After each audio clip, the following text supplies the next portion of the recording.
बैसाख महीने में जो प्रदोष आती है, बैसाख के महीने में बहुत ध्यान से सुनना भाई, जो अपनी जिंदगी से बहुत तंग आ गए हो, परेशान हो गए हो, कष्टमय जीवन जी रहे हो, बहुत दुखी हो गए हो, उनके लिए ये स्कंद पुराण का चरित्र फिर मिले ना मिले, आप प्रेम से सुन लो भाव से। पहला, बैसाख महीने की प्रदोष, चाहे वो शनिचरी प्रदोष हो, चाहे रविवार की हो, सोमवार की हो, मंगल की हो, बुधवार की हो, गुरुवार की हो, शुक्रवार की हो, शनिवार की हो, कोई भी वार की हो, पर बैसाख महीने की प्रदोष, प्रदोष काल में शाम का समय सूर्य डूब रहा हो, बस डूबा ही हो, और उस समय पर सूर्य के डूबन के तुरंत बाद बाबा को धतूरे के साथ में बेलपत्री ना चढ़ाते हुए बेलपत्री के वृक्ष के 7 कांटे बाबा के शिवलिंग पर समर्पित करे जाते हैं महाराज, अपनी जिंदगी में अड़चनों को हटाने के लिए। फिर आप जिस व्यापार में उतरे, जिस व्यवसाय में उतरे, जिस नौकरी में उतरे, आप दिल से करें, आपको तरक्की मिलेगी। आप हार नहीं सकते, नीचे नहीं आ सकते, उन्नति पर ही चढ़ेंगे। कोई कुछ कहे, आप उस जगह पर मौन रहना चालू। कोई गलत चीज हमारे पास में आ जाए, आप उसका त्याग करना चालू करो। कोई ने आपको गाली दे दी, आप उसका त्याग कर दीजिए। त्याग किसका करना? व्यक्ति का त्याग नहीं करना, गाली का त्याग करना। कोई गलत विचार मन में आ रहा है, त्याग उसका कर दीजिए। त्याग व्यक्ति का नहीं करना, हमें गलत विचार का त्याग करना, गलत सोच का त्याग करना, गलत दृष्टि का त्याग करना। कई लोगों को देखा है हमने,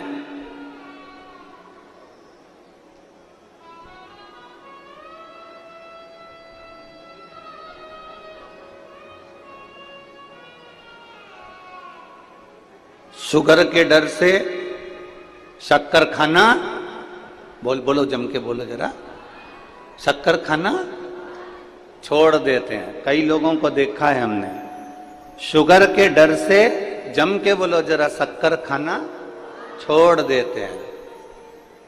बीपी के डर से, ब्लड प्रेशर के डर से नमक खाना छोड़ देते हैं। बहुत बहुत ध्यान देना थोड़ा सा। शुगर का डर लगा तो शक्कर खाना छोड़ दी, बीपी का डर लगा, ब्लड प्रेशर का डर लगा तो नमक खाना छोड़ दिया। तो भगवान से भी डरो और बेईमानी का खाना।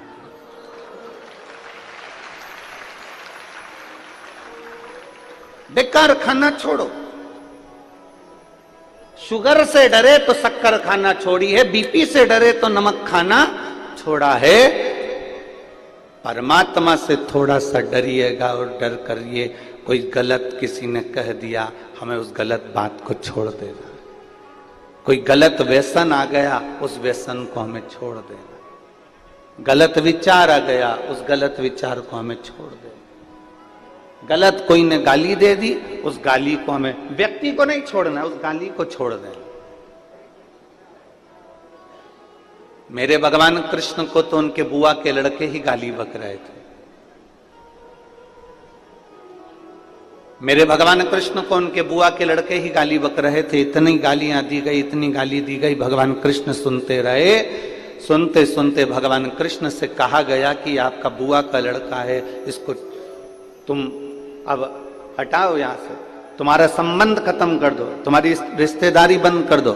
भगवान कृष्ण कहते, रिश्तेदारी बंद नहीं करूंगा, गाली को दूर कर दूंगा। हम क्या करते हैं, किसी ने हमको गाली दी तो हमने उससे बोलना, अरे जम के तो बोलो जरा, बोलना बंद कर दिया। सास ने गाली दी तो बहू ने तबेले जैसा मुंह बना लिया, भगोने जैसा मुंह बनाया, आज के बाद मैं सास से बात नहीं करूंगा। सास ने तुम्हारे बच्चे को डांट लगाई तो तुमने अपने बच्चे से कह दिया, अब मत जाना दादी के पास। आप दादी के पास जाने की जरूरत नहीं है, तेरी दादी अच्छी नहीं है, तुझे डांटती है ना, तुझे गुस्सा करती है ना, तुझे टॉफी नहीं दिलाती ना, तुझे आइसक्रीम नहीं दिलाती ना। बल्कि बहू को चाहिए कि बच्चे से कहे, तेरी दादी बहुत अच्छी है। घर में अगर डांटेगी नहीं ना तो तू अच्छा नहीं बन पाएगा, इसलिए उसका डांटना जरूरी है। हम उसको गलत सीख दे रहे हैं, हम उसको गलत बात बता रहे हैं। किसी ने डांट दिया, हमने उससे बोलना बंद कर दिया।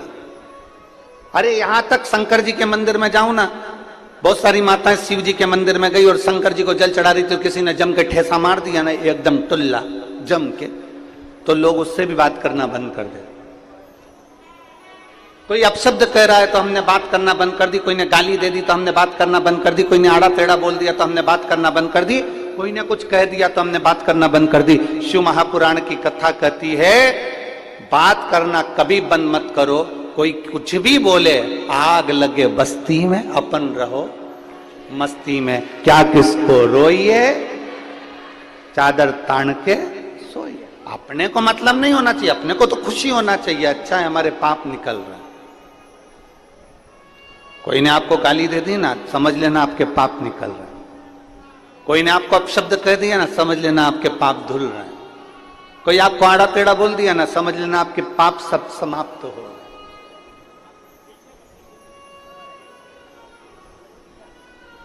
हमें बातचीत बंद नहीं करना है।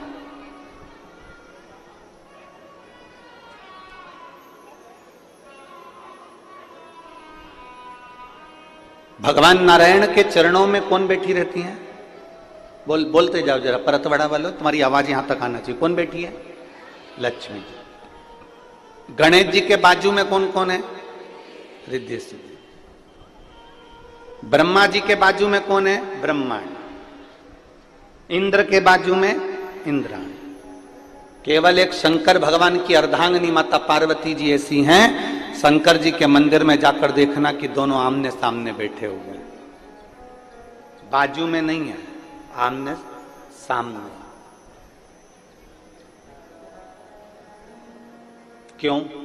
कारण मैं कुछ कहूं आप सुनना, आप कुछ कहेंगे मैं सुनूंगी, मैं आपके सामने, आप मेरे सामने रहो, जिंदगी भर रहो।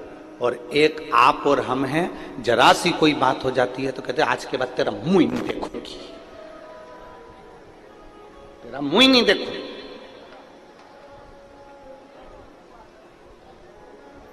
आज के बाद मेरे सामने आना मत, तेरा मुंह ना देखूं मैं। ना ना, शिव पार्वती की कथा कर रही है, कितना भी क्लेश हो जाए, कितना भी विवाद हो जाए, कितनी भी गलत बात हो जाए, तो भी अपनी बोलचाल बंद नहीं करना अपना।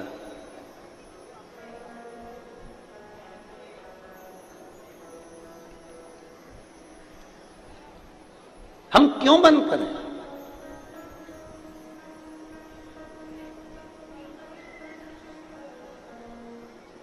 शिव जी को ज्यादा क्रोध आता था कि पार्वती जी को ज्यादा क्रोध आता था? अब दोनों का संतुलन करिए जरा। अगर आप मां भवानी का दर्शन करोगे, कालका रानी का दर्शन करोगे, काली माता का दर्शन करोगे, चामुंडा का दर्शन करोगे, तो तुम्हें लगेगा कि किसको क्रोध ज्यादा आता है? पार्वती जी को। और यदि आप भगवान शंकर का दर्शन करो, जिन्होंने अपनी जटा का बाल थोड़ा वीरभद्र को उत्पन्न करा और दक्ष प्रजापति की यज्ञ को विध्वंस कर दिया, जिन्होंने क्रोध में आकर कामदेव को भस्म कर दिया, अगर आप दर्शन करेंगे तो फिर आपको लगेगा कि शंकर को ज्यादा क्रोध आता है।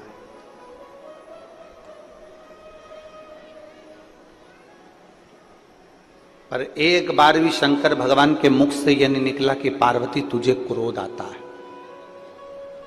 पार्वती जी ने एक बार भी मुख से यह नहीं कहा कि भोलेनाथ तुमको क्रोध आता है, क्योंकि ना शंकर भगवान को पार्वती में क्रोध नजर आ रहा है, ना पार्वती को शिव जी में क्रोध नजर आ रहा है। ये दोनों एक दूसरे में वात्सल्यता देख रहे हैं, क्योंकि जिसके अंदर जो भरा होता है सामने वाले में वो नजर आना प्रारंभ हो जाता है।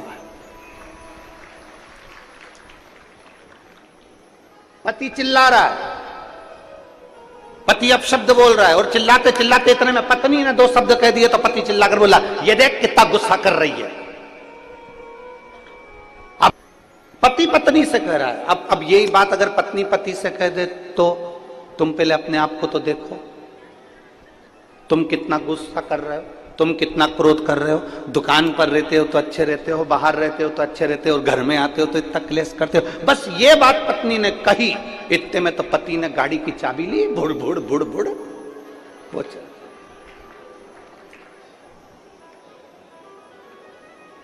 फिर गलत किसने कहा, जरा विचार करिए। बच्चा जब छोटा रहता है तो हम कहते हैं कितना नटखट है। बोलो बोलो, जम के बोलो, एक बार बोल के बताओ, बच्चा कितना नटखट है।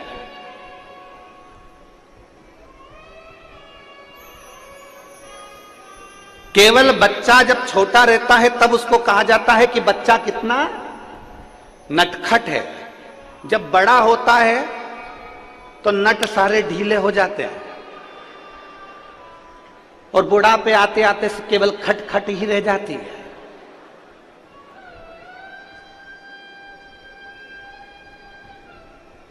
अब कोई बुढ़ापे में किसी बुढ़े व्यक्ति को 80 साल की अम्मा को कोई कह दे, अम्मा कितनी नटखट है,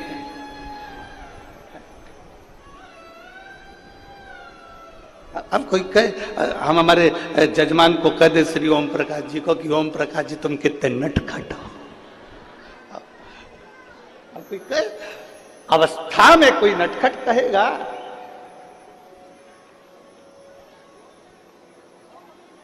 कौन कहे?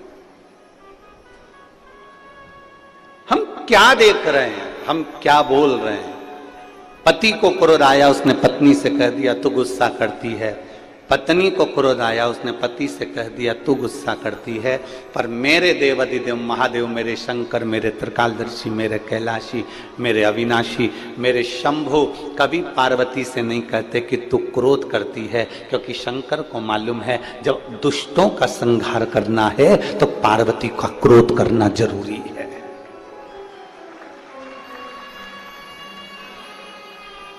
जब दुष्टों का संहार करना है तो पार्वती का क्रोध करना जरूरी है।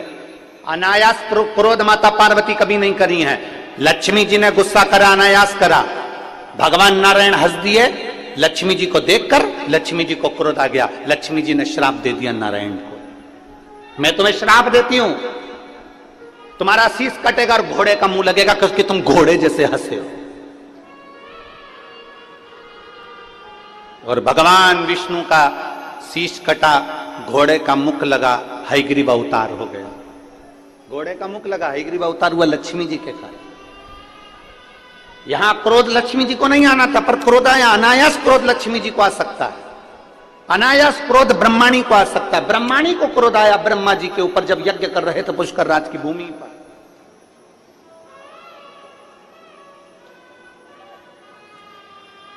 ब्रह्माणी को क्रोध आया जब पुष्कर राज की भूमि पर यज्ञ कर रहे थे और ब्रह्माणी के आने में देरी हो गई। जब ब्रह्माणी नहीं आई तब उस समय पर ब्राह्मणों ने गौ माता के मुख से गायत्री को प्रकट कर लिया और प्रकट कर कर फिर वो यज्ञ में जो बिठाया। बिठाने के बाद में स्वयं ब्रह्माणी देवी आ गई और कह दिया, मेरा अपमान कर दिया, मेरी जगह पर तुमने दूसरी नारी को बिठाया, कहीं पर तुम्हारी पूजन नहीं होगी, कहीं मंदिर नहीं होंगे। अगर मंदिर होगा तो केवल एक पुष्कर राज में होगा, केवल एक पुष्कर राज।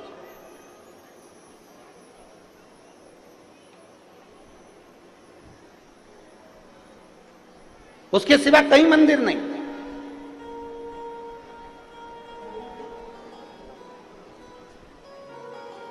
और किसी स्थान पर तुम्हारा मंदिर नहीं होगा।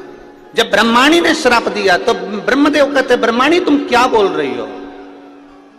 ब्रह्माणी कहती है, सुनो ब्रह्मदेव, सारे यज्ञ से बड़ा, सारे दान से बड़ा, सारे पुण्य से बड़ा एक पुण्य होता है और वो कन्यादान होता है। सारे यज्ञ से बड़ा, सारे दान से बड़ा, सारे पुण्य से बड़ा एक पुण्य होता है और वो कन्यादान होता है। इसके सिवा कोई दान बड़ा नहीं कन्यादान के आगे। इसलिए हम हमारी भारत माता की पुत्रियों से, भारत माता की बेटियों से प्रत्येक कथा में निवेदन करते हैं कि मेरी बेटियों, तुम कितनी भी ऊंची पढ़ाई करना, कितनी भी अच्छे ऑफिस में काम करना, पर अपने पिता को कन्यादान का मौका जरूर देना। हम हमारी बेटियों से कहते हैं कि आप कितने भी अच्छे पढ़ लो, अच्छे ऊंचे से ऊंचे स्कूल में पढ़ो, ऊंचे से ऊंचे कॉलेज में पढ़ो, अच्छी एजुकेशन आप धारण करिए, खूब अच्छे अच्छे अहदे पर पद पर मेरी बेटियां बैठे, पर इतना याद रखना अपने पिता को कन्यादान का मौका जरूर देना।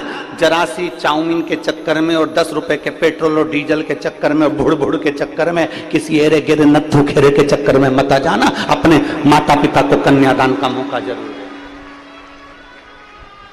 ब्रह्माणी ने ब्रह्मदेव से कहा सबसे बड़ा दान कन्यादान होता है, सबसे बड़ा यज्ञ कन्या का विवाह होता है, सबसे बड़ा दान पुण्य अगर माना गया है तो कन्या का दान माना गया है। इसलिए आप जब इस पृथ्वी पर कन्यादान कर लोगे तब ब्रह्मदेव आपका मंदिर इस पुष्कर राज की धरा पर पूजनीय हो जाएगा, उस मंदिर का आनंद हो जाएगा। तब ब्रह्मदेव सतयुग त्रेता सब निकलता चले गया, द्वापर आ गया और ब्रह्मदेव ने विचार करा अब मैं किसका कन्यादान करूं। तब देव ऋषि नारद ने कहा, उसी पल उसी घड़ी देव ऋषि नारद ने कहा कि भगवान कृष्ण का प्रागट्य हुआ है और भगवान कृष्ण का प्रागट्य हुआ है और बरसाने की राधा रानी के साथ में बाल्य अवस्था में जिस विवाह को कोई नहीं जानता, केवल एक ब्रह्मदेव जानते हैं, केवल एक नारद जी जानते हैं, केवल एक राधा जानती है और केवल एक कृष्ण जानते हैं।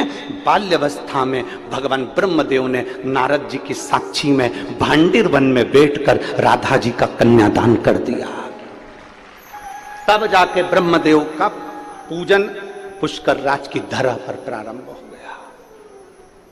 तब जाकर सहजता नहीं है महाराज, उसको समझना। इस विवाह को केवल ब्रह्मदेव जानते हैं, इस विवाह को केवल नारद जी जानते हैं, इस विवाह को केवल अगर जानते हैं तो राधा और कृष्ण जानते हैं, इसके सिवा वो विवाह कोई नहीं जानता। वो गोपनीय विवाह जो भांडिर वन में किया गया। लक्ष्मी जी ने क्रोध करा भगवान नारायण को, घोड़े का मुख लगा। ब्रह्माणी ने क्रोध करा ब्रह्मदेव को, स्वयं पुष्कर राज में केवल पूजे गए, बाकी के कहीं नहीं पूजे गए। तो यहां मेरी पार्वती मैया अनायास क्रोध नहीं करती, मेरी पार्वती मैया हर कभी क्रोध नहीं करती। जहां क्रोध की जरूरत है वहां पार्वती जी क्रोध करती हैं। और आप कभी अनुभव करिएगा, मेरा बहुओं से निवेदन है, मेरा बेटियों से निवेदन है कि आप कभी अनायास क्रोध ना करें, हर कभी क्रोध ना करें। क्रोध का भी एक समय होता, क्रोध पर थोड़ा सा कंट्रोल होना चाहिए। क्या होना चाहिए? जम के बोलो जरा, कंट्रोल। बेडरूम होता है घर में, बोलो बोलो जम के बोलो। ओ मेरी परतवाड़ा की जीजी बोलो, घर में बेडरूम होता है, जम के तो बोलो। ड्राइंग रूम होता है, वॉशरूम होता है, ठीक है। तो फिर घर में एक रूम कंट्रोल रूम भी होना चाहिए।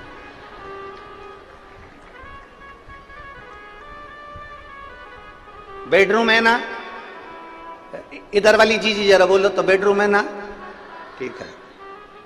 ड्राइंग रूम है ना, ओ जी हो है ना, वॉशरूम है ना, तो फिर कंट्रोल रूम भी हो। जैसे गुस्सा आए उस रूम में जाकर बैठ जाओ, अपने आप को कंट्रोल करना प्रारंभ करिए।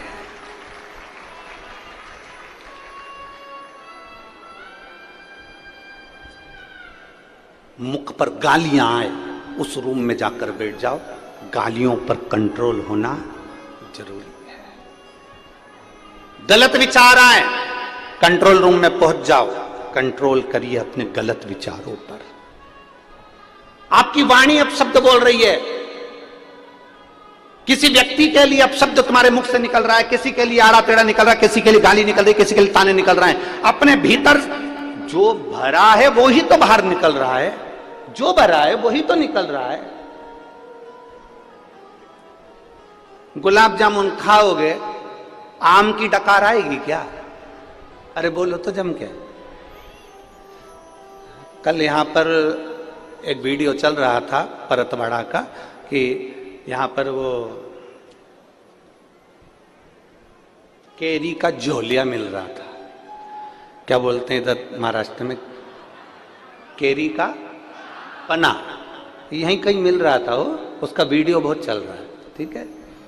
और केरी का पना लोग बांट रहे थे, केरी का पना निःशुल्क सबको दे रहे थे, गिलास भर भर के लोग पी रहे थे। अब तुमने केरी का पन्ना पिया, ठीक है, अरे बोलो तो जम के। अब केली का पन्ना पीने के बाद में जलेबी की डकार आएगी क्या? काय की डकार आएगी? केरी के पन्ने की। जो अंदर भरा है डकार भी तो उसी की आएगी। अंदर अगर विकार भरे हैं तो विकार की डकार आएगी, गालियां भरी है तो गालियां ही डकार में निकलेगी, अपशब्द भरा है तो अपशब्द निकलेगा, घृणा भरी है घृणा निकलेगी। तुम्हारे अंदर जो भरा होगा जब तुम बोलोगे तुम्हारे अंदर से वही निकलेगा जो तुम्हारे अंदर कूट कूट कर जो घृणा नफरत अपशब्द भरा पड़ा है वो निकलेगा, बाहर निकलेगा।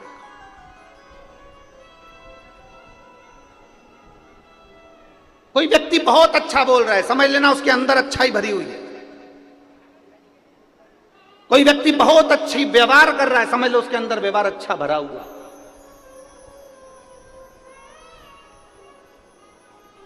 इसलिए बारंबार कहते, इसलिए अवगुण बहुत किए दयालु मैंने अवगुण बहुत किए, और मुख तो दिया रे तूने दाता बन के, मुख तो दिया रे तूने दाता बन के, पर कभी नहीं भजन कियो दयालु मैंने अवगुण किए। मुख तो तूने दाता बनकर दे दिया, पर मैंने इस मुख से केवल 24 घंटे लोगों की बुराई निंदा अपशब्द ताने गालियां आड़ा टेढ़ा बोलता रहा। और कान दिए रे तूने, बोलो बोलो बोलो, दाता बन के, पर कभी नहीं सत्संग सुनो। जब भी सुना केवल चुगली, केवल बुराई, केवल अपशब्द, केवल ताने, केवल गाली, केवल आड़ा टेढ़ा। और नयन दिए रे तूने, बोलो बोलो जम के बोलो जरा, दाता बन के, कभी नहीं दर्शन कियो, केवल दूरदर्शन कियो। दर्शन नहीं, केवल दूरदर्शन कियो। चित्र अच्छा देखोगे तो चरित्र भी अच्छा होगा। ये बहुत सारे सीरियल, बहुत सारे नाटक टीवियों में आते हैं, बहुत सारे सीरियल। एक लड़की ने शादी कर ली, एक जगह से उसने थोड़ा बहुत धन दौलत लेकर छुटकारा कर लिया, दूसरी जगह शादी कर ली, फिर उसने तलाक कर लिया, तीसरा पति मिला, उसने भी उसको अपशब्द किया, उसने उसको भी छोड़ दिया, चौथा पति विदेश में ढूंढा, उससे शादी कर ली, उसके साथ जाने की तैयारी कर ली। वहीं पे बेटा बेटी सब नाटक देख रहे थे। उन्होंने सोचा ऐसा होता है, पर नाटक में वो हो सकता है, पर ओरिजिनलिटी में तो बेटी केवल एक के घर ब्याह कर जाए और वहां अच्छे से रहे, ये माँ बाप की आशा रहती है, ये माता पिता की आशा रहती है। बेटी जाए ब्याह कर, उसका पति आदर करे, उसका पति सम्मान करे, उसका पति सत्कार करे।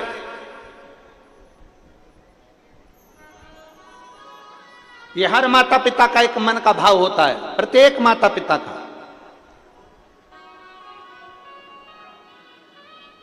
इसलिए शिव महापुराण की कथा कहती है, तीन चीजें भगवान शंकर के साथ माता पार्वती का विवाह करते समय, भगवान शंकर के साथ विवाह करते समय भगवान हिमालय राज ने शंकर भगवान में तीन चीजें देखी। तीन चीजें महाराज,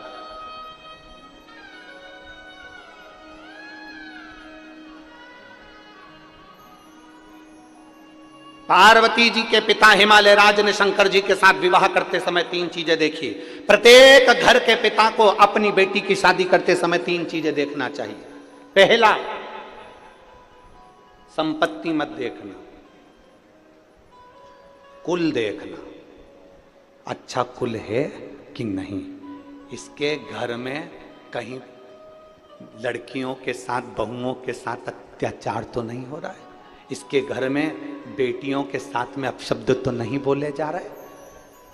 हिमालय राज ने पार्वती जी का विवाह करते समय 3 चीजें देखी थी। प्रत्येक घर का पिता बेटी की शादी करते समय 3 चीजें देखे। संपत्ति मत देखना, तुम्हारी बेटी के भाग्य में संपत्ति होगी तो वो ढेरों की संपत्ति बनवा देगी, और अगर भाग्य में नहीं होगी तो पेट्रोल पंप भी बिगवा देगी। उसका क्या?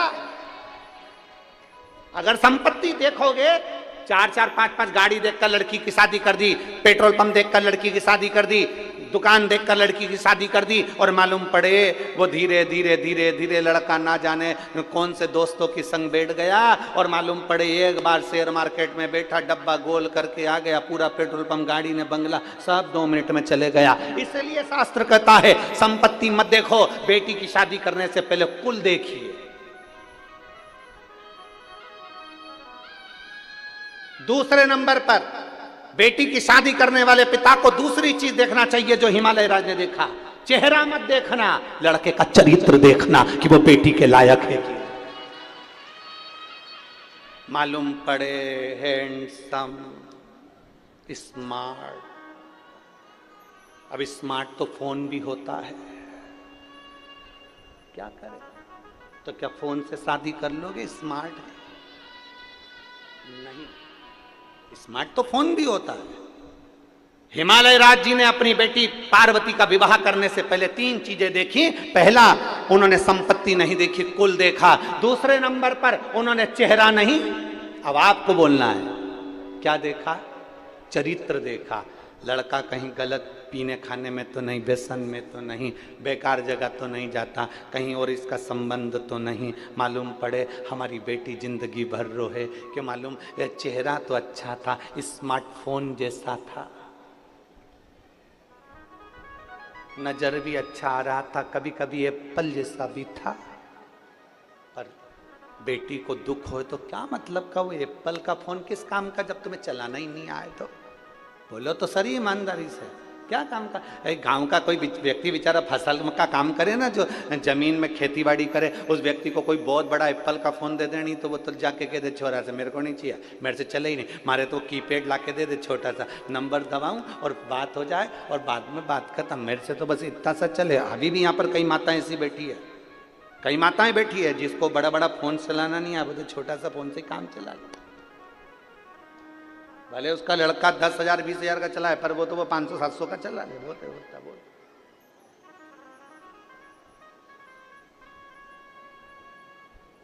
उसको जरूरत ही नहीं।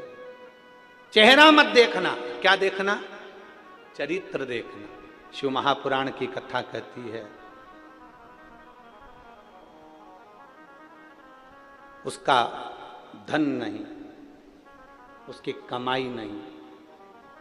शिव महापुराण की बात कथा कहती है, तीसरे नंबर पर कहती है कि उसका धन वैभव सब अलग चीज है। तीसरे नंबर पर शिव महापुराण हिमालय राज की कथा कहती है पार्वती जी के विवाह के लिए कि लड़के की संगति देखो, संग किसका है? ए मेरी परतवाड़ा की जीजी और जितने भारत भूमि के जितने भक्त शिव महापुराण की कथा को इस परतवाड़ा की धरी से श्रवण कर रहे हैं, इस भूमि से सुन रहे हैं, जो अपने आस्था चैनल पर, फेसबुक, यूट्यूब पर, मोबाइलों पर इस कथा को सुबह 9:30 बजे से 12:30 बजे तक सुन रहे हैं, उनसे निवेदन करेंगे 3 चीजों का स्मरण आपके जीवन में रहे। एक, धन मत देखो, कुल देख लो। दूसरा, संपत्ति मत देखो, लड़के की संगति देख लो। और तीसरा, चेहरा मत देखो, चरित्र देख लो, तो तुम्हारी लड़की कभी दुखी नहीं हो सकती, वो सुखी ही रहेगी, सुखी रहेगी।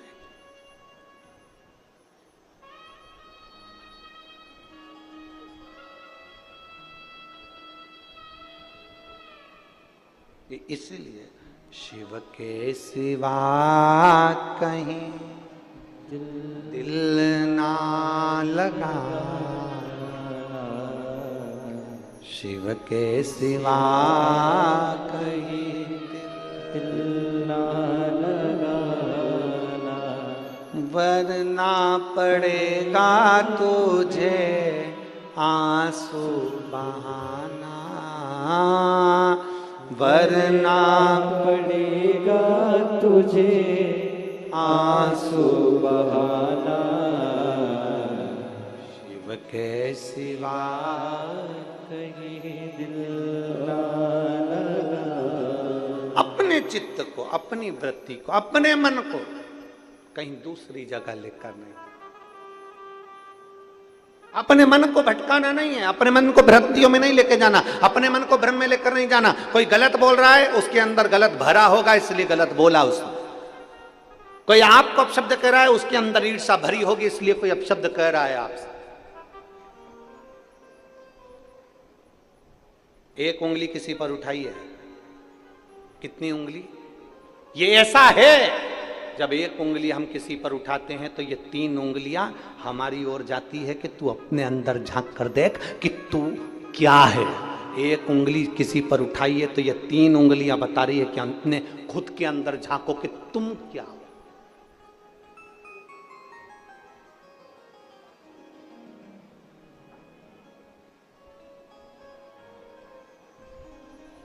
सास बहू की गलतियां निकाले, बहुत निकाले, खूब निकाले। ईमानदारी से बोलना, सास अगर बहू की गलती निकालती रहे और अपनी पड़ोसन उनको, अड़ोसन उनको, रिश्तेदारों को, ननन को, जेठानी को, जेठानी को, सबको गलतियां बताती रहे, एक दिन ऐसा आएगा कि पूरे मोहल्ले के लोग कहेंगे बहू ऐसी नहीं है, सास गलतियां निकालती है तो सास ही गलत। बहू दिन भर सास की गलतियां निकालती रहे, जब मायके जाए तब गलती, जब जाए तब गलती, बहन आए तो गलती बताए, कोई आए तो गलती, पति को गलती बताए, तो एक दिन ऐसा आता है कि लोग भी समझ जाते हैं सास गलत नहीं, गलत ये है। आप एक उंगली किसी पर उठाइए, उसमें से गलतियां छांटना प्रारंभ करिए। एक उंगली किसी पर उठाइए, ये 3 उंगलियां आपकी ओर जाकर बताती है कि तुम अंदर से क्या हो, तुम्हारे भीतर भरा क्या है, तुम कैसे हो। ये 3 उंगलियां बताती है कि तुम्हारे अंदर कितना क्या भरा पड़ा है। शिव पुराण कहती है ना सास बुरी होती है ना बहू बुरी होती है, कुछ समय का चक्र होता है जो बुरा होता है, उसको टल जाने दो, दोनों में एक दिन प्रेम जरूर बढ़ेगा। एक लड़की की शादी हुई, लड़के से उसका विवाद हो गया, मायके चली गई, मायके वालों ने कह दिया मत जाना, तू हमारे पास रह। शिव महापुराण की कथा कहती है थोड़ा टल जाने दो, इस संवाद को थोड़ा टल जाने दो। लड़का लड़की में विवाद हुआ है ना, थोड़ा समझाओ, कोई बात नहीं बेटा, चल हम बैठते हैं, बात करो, अच्छे से रहो, दोनों अच्छे से रहो, प्रेम से रहो। विवाद हुआ है, अभी नए नए जुड़े हुए, 1 साल हुआ शादी का, 2 साल हुआ, 3 साल हुआ, थोड़ा समय लगेगा, कम से कम 5-6 साल इंतजार करो, इसके बाद निर्णय पर पहुंचना। इतनी जल्दी निर्णय मत ले कि मुझे अब इसके साथ रहना ही नहीं। बहुत समय तुम मायके में रह रही है, जा ससुराल में ले। हो सकता है बेटी को समझाओ, तू एक बार विवाद कर कर आ गई, मान लो तेरे को ऐसा पति मिला और तूने तलाक भी ले लिया, तो हो सकता है तो दूसरी शादी करे और वो भी ऐसा ही निकल गया, तो क्या जवाब था।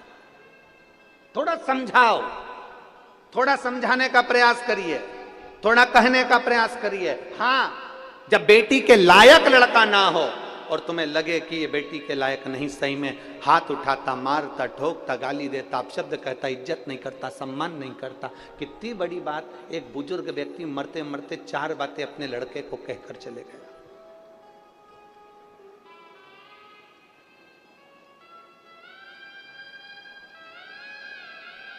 एक बुजुर्ग व्यक्ति मरते मरते 4 बातें अपने लड़के को कहकर गया, और 4 बात परतवाड़ा के एक एक व्यक्ति के दिल में बैठना चाहिए। एक बुजुर्ग व्यक्ति मरते मरते 4 बातें अपने लड़के को कह गया, बेटा छांव में जाना, छांव में आना, बेटा घर में चमड़े की एक दीवार रखना। पहली बात क्या बोली, बेटा जम के बोलो परतवाड़ा वाला, छांव में आना, छांव में जाना, घर में एक चमड़े की दीवार रखना। तीसरी बात कही, मीठा ही मीठा खाना, मीठा ही मीठा। और चौथी बात कही, अपनी पत्नी को डांटना है तो बांध के डांटना, अपनी पत्नी को डांटना है तो बांध कर डांटना। ये 4 बातें बुजुर्ग कहकर चले गया। लड़के ने अमल करना प्रारंभ कर दिया। छांव छांव जाओ, छांव छांव आओ। तो लड़के ने क्या करा, अपनी दुकान तक, अपने घर से लेकर दुकान तक टेंट लगवा दिया। छांव में जाता, छांव में आता। लड़के ने सुना पिताजी ने कहा कि चमड़े की दीवार घर में रखना, तो जब गांव में कोई भैंस मरी उसका चमड़ा लाकर उसने निकलवा के अपनी दीवार पे टांग दिया। चमड़े की दीवार, बदबू मारने लगा घर। तीसरी बात, मीठा ही मीठा खाना, इतना मीठा खाया कि शुगर हो गई। और चौथी बात, अपनी पत्नी को पहले बांधता फिर डांटता। एक दिन पत्नी छूटकर अपने मायके चली गई और अपने पिता से कहा, पिताजी से कहा, पापा मुझे नहीं जाना, बहुत गंदा माहौल है। पहले तो अच्छे थे, पर जब से पिताजी मरे 4 चीजें इनको बताकर चले गए। मीठा ही मीठा खाओ, चमड़े की दीवार रखो, और पत्नी को जब भी डांटना तो बांध कर डांटना, और छाँव छाँव जाना, छाँव छाँव आना।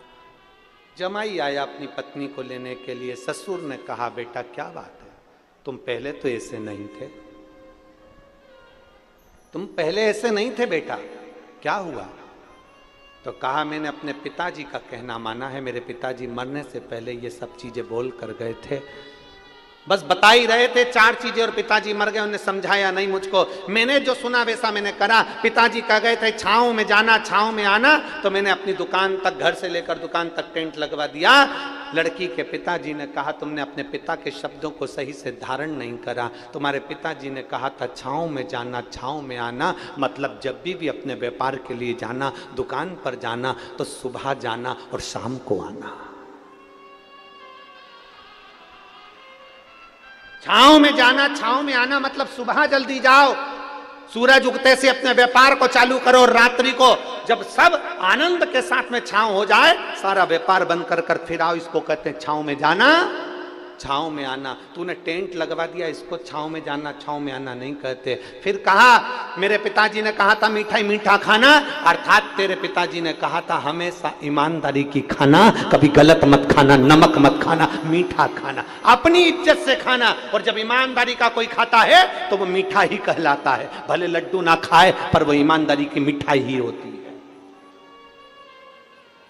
मेरे पिताजी ने कहा था चमड़े की दीवार घर में जरूर रखना। तेरे पिताजी ने कहा था कोई एक व्यक्ति घर में ऐसा रखना जो तुझे सतमार्ग बताता रहे, तेरी इज्जत कराता रहे और तुझे सम्मान के शब्द बोलता रहे। चमड़े की दीवार मतलब वो व्यक्ति जो तुमको उन्नति की सीढ़ी पर लेकर जाए। चमड़े की दीवार से मतलब है वो व्यक्ति जो चमड़े का शरीर है जिसका, और तुम्हें ज्ञान उपदेश दे, तुम्हें समझाए, तुम्हें अग्रण्य लेकर जाए, वो चमड़े की दीवार के बराबर होता है। घर में एक चमड़े की दीवार रखना मतलब एक मित्र, एक परिवार का सदस्य ऐसा रखना जो तुम्हें सतमार्ग बताए, वो चमड़े की दीवार है। और चौथे नंबर पर पत्नी को बांध कर डांटो, मतलब पत्नी को कभी 4 लोगों के सामने मत डांटना, अकेले कमरे में ले जाकर डांटना, इसको कहते हैं बांध कर डांटना। तू अपनी पत्नी की इज्जत क्यों गिरा रहा है? 4 दोस्तों के सामने पत्नी को अपशब्द कह दिया, रिश्तेदार आए तो उनके सामने अपशब्द कह दिया, नंदे आई तो उनके सामने अपशब्द कह दिया, नंदोई आए तो उनके सामने अपशब्द कह दिया, छोटे कई देवरानी खड़ी रहती है और पति आया और अपनी पत्नी को डांट दिया। 4 देवरानी के सामने उस जेठानी की क्या इज्जत होगी, उसका सम्मान क्या होगा? 4 दोस्तों की पत्नी के सामने आए और डांट दिया, उन 4 दोस्तों की पत्नी के सामने पत्नी की इज्जत क्या होगी? इसलिए उस ससुर ने, उस पिता ने कहा था कि पहले बांधना फिर डांटना, अर्थात अपनी पत्नी को कहीं 4 लोगों के सामने कुछ मत कहना, कहना तो कमरे में ले जाकर कहना। बस इतनी सी बात थी। उस व्यक्ति ने चरण पकड़ लिए, ससुर जी मैंने अपने पिता के शब्द को गलत सोच लिया था, मैंने अपने पिता के शब्द को गलत सोच लिया था। हम निवेदन करना चाहेंगे, दुनिया के कई लोग कथाओं को थोड़ा थोड़ा सा काट लेते हैं और उसको गलत तरह से पेश कर देते हैं। कभी बन सके गलत तरह से पेश करने से पहले उस कथा को पूरी सुनना कि सियोर वाले महाराज ने बोला क्या था, उस कथा को पूरी निकालिए, सुनिए, इसके बाद आप कहिए कि कथा गलत है कि सही है। कहने वाला कुछ भी कह दे, अपशब्द बोलने वाला अपशब्द कह दे। एक बहू ने कुछ कहा, सास ने गलत मतलब निकाल लिया। 4 तरह के लोग होते हैं, 4 तरह का मतलब निकालते हैं। पहले कथा को पूरा सुनो कि उस कथा का विस्तार वर्णन क्या करा गया है, उस कथा में बोला क्या गया था, उस कथा में कहा क्या गया था। छोटी सी बात लोगों ने, जैसे लोग कह दिए बेलपत्री पर, अरे गुरु जी ने क्या कहा था, पहले मेहनत करो, अपनी पूरा परिश्रम करना, फिर एक बेलपत्र शहद की ले जाकर समर्पित करना देवाधिदेव महादेव को। लोगों ने आधा काटा, आधा छाटा, थोड़ा सा निकाला और प्रस्तुत कर दिया। उसको समझो, कहां से बोला गया है, कहां से लिया गया है, क्यों बोला गया है, किस लिए बोला गया है, उस प्रसंग को समझने की जरूरत है। उठाया, कह दिया, प्रस्तुत कर दिया ना। उस लड़के ने अपने पिता के 4 वचन को गलत सोच लिया था। टेंट लगवा दिया, मीठा ही मीठा खाया, शुगर हो गई, भैंस मर गई, चमड़ा लाकर दीवार पर टांग लिया, चमड़े की दीवार हो गई, और पत्नी का हाथ बांध कर डांटे। तो ये कहां की रीति है? पिता के शब्द को समझना जरूरी है, व्यक्ति के शब्द को समझना जरूरी है। घर में सास बोलती है, बहू को समझना जरूरी है, और बहू बोले तो सास को समझना जरूरी है। इतनी जल्दी निर्णय पर मत पहुंचना कि मुझे अब इसके साथ नहीं रहना। नहीं, साथ रहो और साथ रहकर उसको अच्छा करने का प्रयास करो कि मेरी जिंदगी इसी को ठीक करने में करना है। अब दूसरे को अच्छा करना है तो पहले क्या करना पड़ेगा? जम के बोलो जरा।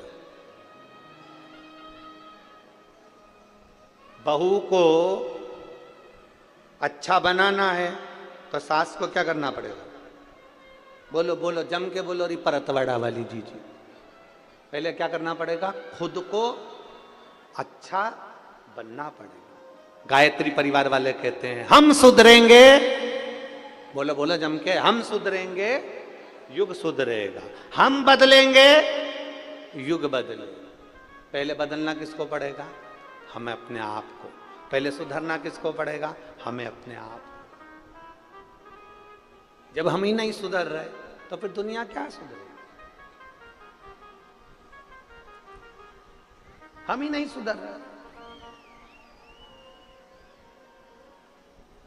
एक पंडित जी प्रवचन में कह रहे थे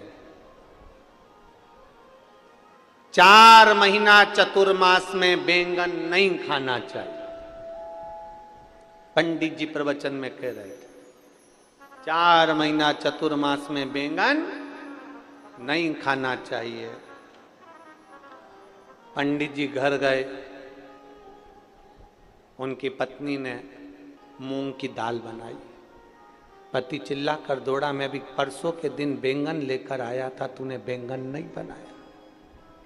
पत्नी बोली तुम्ही ने तो प्रवचन में कहा था कि चतुर्मास में 4 महीना बैंगन नहीं खाना चाहिए। पति माथा ठोक कर बोला चौकी की कथा को चूल्हे तक क्यों लाई? वो तो मैं प्रवचन में कह रहा था, तूने अपने आप में अमल कर लिया। हम जो कहें पहले अपने आप में अमल करना चाहिए। हम जो बोलें पहले अपने आप पर अमल करना चाहिए। हम बहू को कह रहे हैं बेटा ऐसा रहिए, बेटा ऐसा करिए। हम खुश हो रहे हैं अपने जमाई को देखकर। यहां जितनी माताएं बैठी हैं सब अपने जमाई को देख के बड़ी खुश होती हैं। मेरा जमाई इतना बढ़िया, मेरी लड़की को रोज घुमाने ले जाता है। मेरा जमाई इतना बढ़िया, मेरी बेटी कह दे तो मायके लेकर आता है। और वही की वही जो तुम्हारा जमाई कर रहा है, वही की वही तुम्हारा छोरा तुम्हारी बहू के साथ करे तो क्यों बुरा लगे? फिर क्यों बुरा लगता? मेरा जमाई मेरी बेटी को मायके लेकर आता है, मेरा जमाई मेरी बेटी को रोज घुमाने ले जाता है, और तुम्हारी बहू को तुम्हारा बेटा रोज गाड़ी पे घुमाने ले जाए तो तुम्हारा मुंह भगोड़ा हो जाए। दूर के ढोल, अरे बोलो तो परतवाड़ा वालों, दूर के ढोल सुहावने। तुम्हारा जमाई बेटी को आइसक्रीम खिलाए तुम्हें अच्छा लगे, मेरा जमाई हीरा। और तुम्हारा बेटा तुम्हारी बहू को आइसक्रीम खिलाए तो जीरो।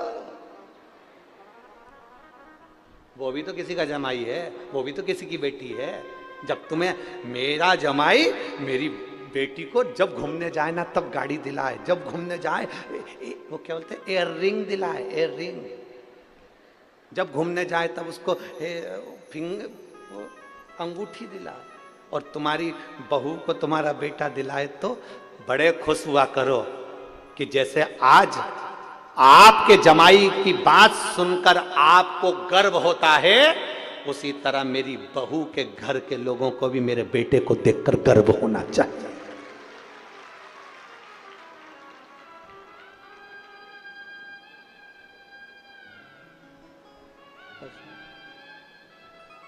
दूर के ढोल शिव के सिवा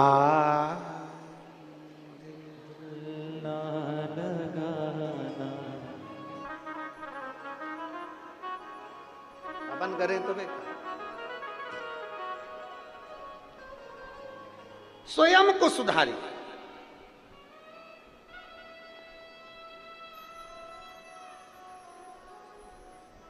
और जिस दिन हम स्वयं सुधर गए, हम सुधरेंगे।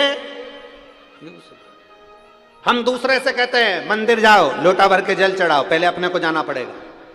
हमने दूसरे से कहा तेरे यहां ऐसा हो रहा है तो तू पशुपति व्रत कर, उसने पशुपति व्रत करे और उसका काम हो गया, और तूने पशुपति व्रत करे और नहीं हुआ। क्यों? क्योंकि तेरा विश्वास पक्का नहीं था। उसने तेरे वचन पर विश्वास करा और उसने काम किया और हो गया। एक पत्र है, देखिए।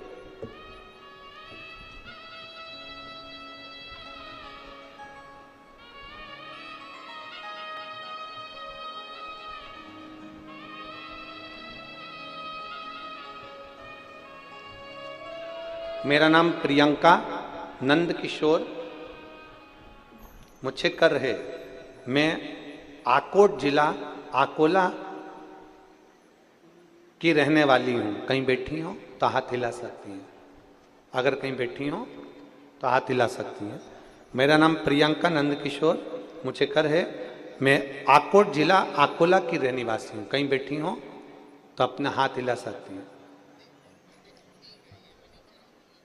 आकोट जिला अकोला की रहने वाली हूं। मेरा मोबाइल नंबर ये है। मैं 11 साल से नौकरी के लिए स्पर्धा परीक्षा दे रही थी, पर मेरा कहीं पर नहीं हुआ। फिर मैंने 11 साल एग्जाम देना का प्रयास किया। एग्जाम देने के बाद मेरा जब सिलेक्शन नहीं हुआ तो मैंने परीक्षा देना बंद कर दिया। मैंने परीक्षा देना बंद करी क्योंकि मैं परीक्षा में फेल हो जाती। 2022 में मेरी माँ ने मुझे शिव महापुराण की कथा टीवी पर सुनाई। कथा के बारे में बताया। मैंने बोला माँ, ऐसा महाराजों तो ढेर सारी बातें बोलता रहता है, क्या होगा?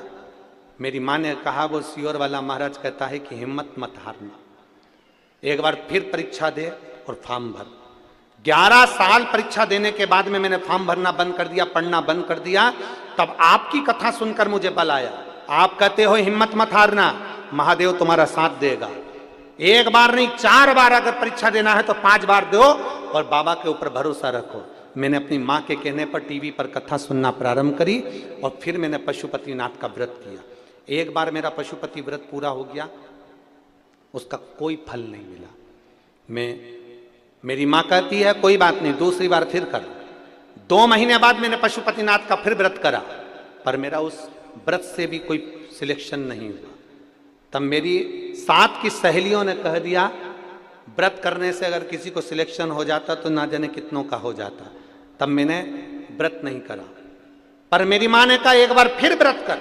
तब मैंने तीसरी बार व्रत करा और बाबा की कृपा का क्या गुणगान करूं। आज मैं सरकारी स्कूल में शिक्षक के पद पर मेरी एडमिशन हुआ। मैं बाबा को धन्यवाद देती हूँ। कहीं बैठी हो, मेरा नाम प्रियंका नंद किशोर मुझेकर है। मैं आकोट जिला अकोला की निवासी हूँ और मेरा मोबाइल नंबर ये है। आई हैं क्या? पीछे हैं? एक बार हाथ हिलाओ, दिख जाएगी। कैमरे में कैच कर लो तो टीवी पर दिख जाएंगी। हमको तो नजर नहीं आ रही यहाँ से। हाँ ठीक है, दिख गए हो। एक बार वापिस हाथ हिला दो। हाँ ठीक है, दिख गए हो। श्री शिवाय नमस्तुभ्यम। बधाई आपको बहुत बहुत। प्रयास करो, थोड़ा थोड़ा संघर्ष करना पड़ सकता है, थोड़ी मेहनत करना पड़ सकती है, पर आगे बढ़ने का प्रयास करें। दुनिया के लोग कितनी भी टांग खींचे, दुनिया के लोग कितना भी अपशब्द कहे, दुनिया के लोग कितना भी ताना दें, आपकी जब गरीब परिस्थिति रहती है, आपके जब दुख का समय रहता है, दुनिया का कोई व्यक्ति तुम्हारा साथ देने नहीं आता, तब तुम्हारे भीतर का विल पावर, तुम्हारे भीतर की हिम्मत तुम्हें अंदर से आकर बोलती है कि चिंता मत करना, तेरा काल अधिपति महाकाल तेरे साथ खड़ा है, बढ़ आगे बढ़। इसलिए शिव के सिवा कहीं दिल ना लगाना, शिव के सिवा कहीं दिल ना लगाना, वरना पड़ेगा तुझे आंसू बहाना।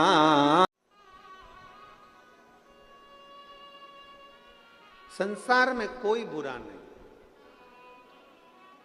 देवऋषि नारद के मन में संशय आ गया था, इसलिए उस संशय को मिटाने के लिए शिवजी ने अपने नेत्र खोले थे।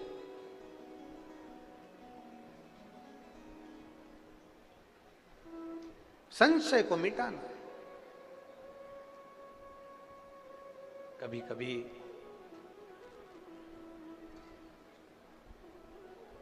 हमारे भीतर ऐसा भाव उत्पन्न हो जाता है कि हम दुनिया के दोष देखते हैं। देवऋषि नारद ने भी देखा है।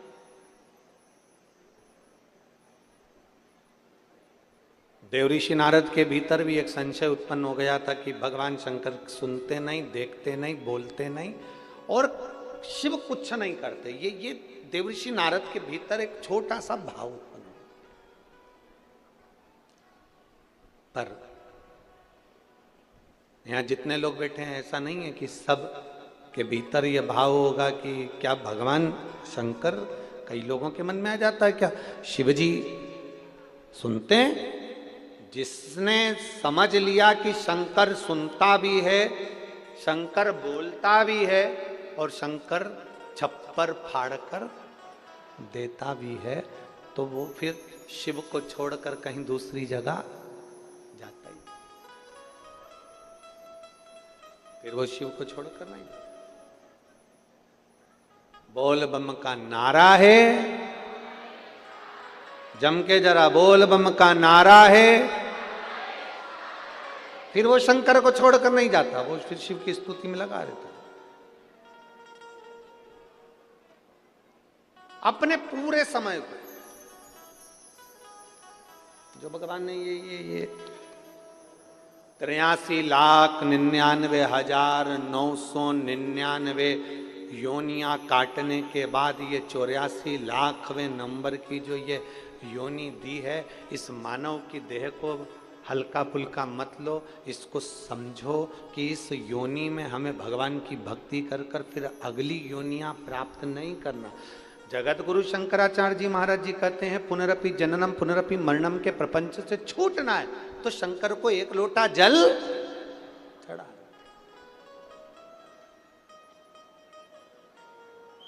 और यह मत सोचना कि बहुत बड़ा शिवालय मिले, बहुत बड़ा शंकर का मंदिर मिले, वहीं जाकर जल चढ़ाएंगे। ना ना ना, तुम्हारे घर के करीब में, तुम्हारे घर के पास में, तुम्हारे घर के नजदीक में जो शिवालय, वहां जाकर जल चढ़ा,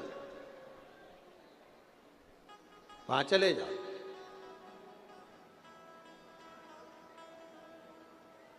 घर में शंकर जी हैं आपके? किस किस के घर में है? जरा हाथ उठाओ तो जरा। सबके यहाँ है? रखो रखो, बहुत बढ़िया। हमने एक बार पहले बात कही थी, कई लोग एक प्रश्न करते हैं कि गुरुजी क्या घर में केवल एक ही शंकर जी रखना चाहिए? क्या घर में एक शिवलिंग रखना चाहिए कि दो रखना चाहिए? कितने शिवलिंग हम घर में रख सकते? तब हमने शिव महापुराण के माध्यम से वर्णन किया था, तुम्हारे घर में एक शिवलिंग है, दो शिवलिंग है, तीन शिवलिंग है, चार शिवलिंग है, 5 शिवलिंग है, सब चलेगा। तुम्हारे घर में 10 शिवलिंग है, वो भी चलेगा। तुम्हारे घर में 11 शिवलिंग है, वो भी चलेगा। तुम्हारे घर में 12 शिवलिंग है, वो भी चलेगा। सारे देवी देवताओं की मूर्तियां 1 या 2 चल सकती है, पर शंकर का शिवलिंग तो अनगिनत तुम्हारे घर में रह सकता है। वो शंकर तुम्हारे घर में जितना है, उसमें ये मत सोचना कि मेरे घर में एक है तो मैं एक ही रखूं, 2 है। हाँ, ये भी जरूरी है कि ज़्यादा बढ़ाने की जरूरत नहीं, जान करके मत बढ़ा। तुम्हारे घर में है, सास के समय का है, तुम कहीं गई थी, ले आई थी, रखा है, ठीक है, सेवा कर रहे हो, ठीक है। अब कई लोग कहते हैं गुरुजी अगर शंकर भगवान का शिवलिंग है तो उसका रोज पूजन जरूरी है। हम कहते हैं अगर मान लो कहीं जाना है, कहीं जाना है और घर में शिवलिंग है तो उस पर एक बेलपत्र चढ़ाकर तुम 10 दिन के लिए भी चले जाओगे ना, तो भी मेरा शंकर कभी तुम्हारे ऊपर रुष्ट नहीं होगा। मेरा शिव जी कभी नहीं कहेगा कि तूने मेरे ऊपर जल नहीं चढ़ाया। वो प्रसन्न की प्रसन्न ही रहेगा, वो प्रसन्न की प्रसन्न ही रहेगा। उसकी प्रसन्नता कम नहीं होगी, वो प्रसन्नता का भाव उसके अंदर रहेगा।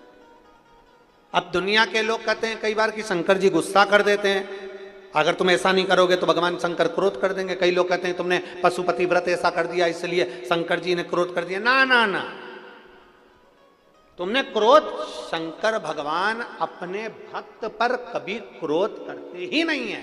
जैसे घर का दादा अपने पोते पर कभी क्रोध नहीं करता, थोड़ा बहुत अगर चिल्ला भी देगा ना तो बाद में उसको गोदी में बिठाकर अपनी जेब में से 5 रुपए निकाल के टॉफी का दे ही देता है, वो दे ही देता। एक बार दोनों हाथ उठाकर हर हर महादेव, वो दादा है, वो पिता है, वो कभी अपशब्द कहता ही नहीं।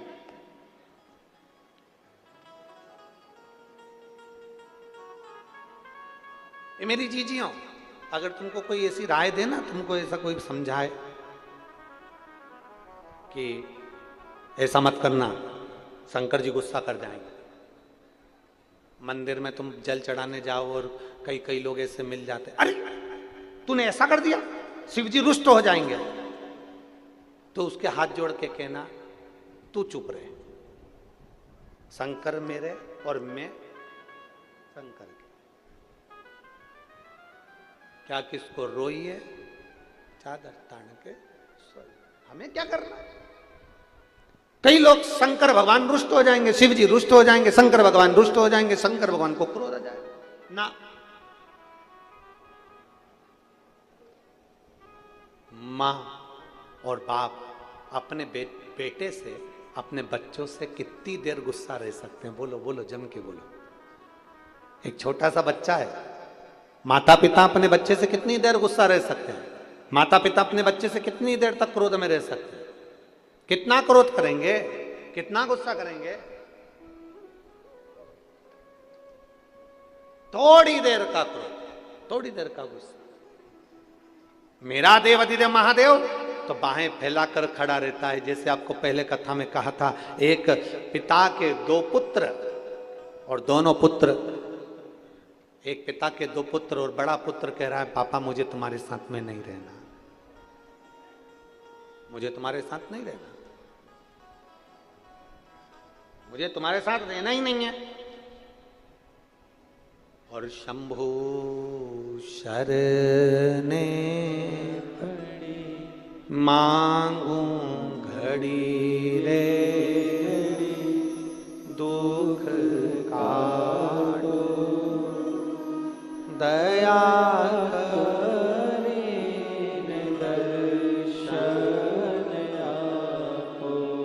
शंभु शरण पड़ी मांगू घड़ी रे घड़ी, दुख काटो दया दर्शन। एक पिता के 2 पुत्र हैं। बड़ा पुत्र कह रहा है मुझे तुम्हारे साथ नहीं रहना, मुझे मेरा जायदाद का हिस्सा दो, मुझे जाने दो। पिताजी ने प्रॉपर्टी के 3 हिस्से कर दिए, एक हिस्सा खुद का, दूसरा बड़े बेटे का, तीसरा छोटे बेटे। जायदाद का हिस्सा लिया, बड़ा बेटा शहर चले गया और बड़ा बेटा शहर गया। और बड़ा बेटा जैसे शहर में जाता है उसके मित्र बन जाते हैं, जैसा हमने पहले कथा में कहा, ताली, थाली और प्याली। सब बर्बाद हो गया। बर्बाद होकर कुछ नहीं बचा, जब बर्बाद होकर कुछ नहीं बचा तो अपने घर को जाने को आतुर हुआ।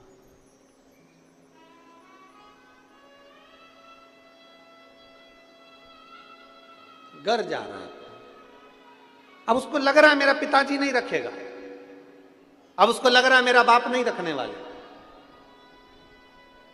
रोता बिलखता घर गया। पिताजी खेत पर काम कर रहे थे और पिताजी खेत पर काम कर रहे और अपने बेटे को जो देखा तो पिता ने बाहें फैला ली। बेटा दौड़ कर आया और अपने बाप के गले लग गया, अपने पिता के गले। पिताजी, जो आपने प्रॉपर्टी का हिस्सा दिया था वो मेरा सारा बर्बाद हो गया, सब गया, कोई बात नहीं। पिताजी ने कहा, धन चले गया, तू तो आ गया ना, चिंता मत कर, ये धन और जोड़ लेंगे, चिंता मत कर, मेरी बाहें फैली हैं, गले लग जा। पिता ने उसको गले लगा लिया। अपने बेटे को बाप ने गले लगाया और गले लगाकर अपने बेटे से कहा, तुझे चिंता करने की जरूरत नहीं है। शास्त्र कहता है, लोग कहते हैं कि एक गंदा व्यक्ति भी मंदिर जाता है, एक झूठ बोलने वाला व्यक्ति भी मंदिर जाता है, एक कपट करने वाला मंदिर भी जाता है, एक बेईमानी करने वाला व्यक्ति भी मंदिर जाता है, एक छल करने वाला व्यक्ति भी मंदिर जाता है, एक प्रपंच करने वाला व्यक्ति भी मंदिर जाता है। मेरे शंकर भगवान सबको अपने गले से लगाते हैं, किसी को नहीं छोड़ते, सबका कल्याण करते हैं। वो किसी को अनाथ नहीं छोड़ते, क्योंकि उसका नाम विश्वनाथ, वो विश्वनाथ है।